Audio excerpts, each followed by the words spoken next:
இந்த உலக வாழ்க்கை தற்காலிகமானது என்கிற உணர்வோடு நாம் இந்த உலகத்தில் வாழ வேண்டும். அதுதான் கிறிஸ்தவ வாழ்க்கை, அதுதான் இயேசுவை பின்பற்றக்கூடிய ஒரு வாழ்க்கை என்பதாக வேதம் நமக்கு தெளிவாக சொல்லுகிறாரு. ஆகவேதான் பூமிக்குரியவைகளை அல்ல மேலானவைகளை நாடுங்கள் என்று வேதம் நமக்கு சொல்லுகிறாரு. அந்த நாள் எப்பொழுது வரும்? அதுதான் அநேகருடைய உள்ளத்திலே எழும்பிக் கொண்டிருக்கிற கேள்வி. ஐயா, எப்பொழுது அந்த நாள் வரும்? எப்பொழுது இயேசு திரும்ப வருவார்? எப்பொழுது வந்து என்னை சேர்த்துக் கொள்ளுவார்? எப்பொழுது எல்லாவற்றிற்கு ஒரு முடிவு வரும்? அதுதான் அநேகருடைய உள்ளத்தில் எழும்பிக் கொண்டிருக்கிற ஒரு கேள்வி. ஆண்டவர் சீக்கிரம் வந்துவிட மாட்டாரா? நம்முடைய பிரச்சனைக்கு ஒரு முடிவு வந்துவிடாதா என்பது நம்முடைய உள்ளத்தின் ஏக்கமாக இருக்கிறது.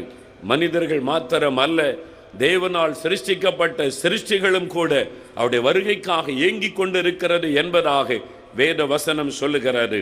ஆம் பிரியமானவர்களே, ஆண்டவர் என்றைக்கு வருவார்?